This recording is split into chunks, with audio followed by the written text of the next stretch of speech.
Hello, in this video I'm going to show you how you can assign a ringtone to contact on your POCO F5.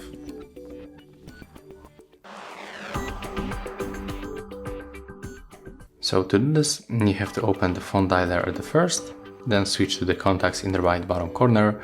And as you can see, in my case there is no any contact, so I'm going to create quickly this one, click save, and then select the contact from the list. Tap on the three dots in the right upper corner and then click to set ringtone.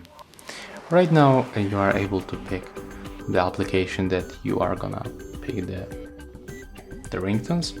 So you can find the file manager, sounds, music, recorder, whatever you want. I'm gonna pick the sounds right now.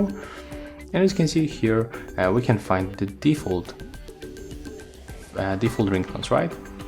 Let's turn on the volume.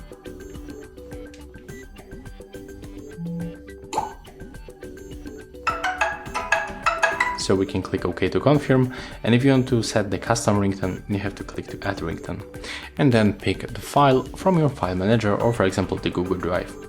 So that's all for this video. Hope you like it.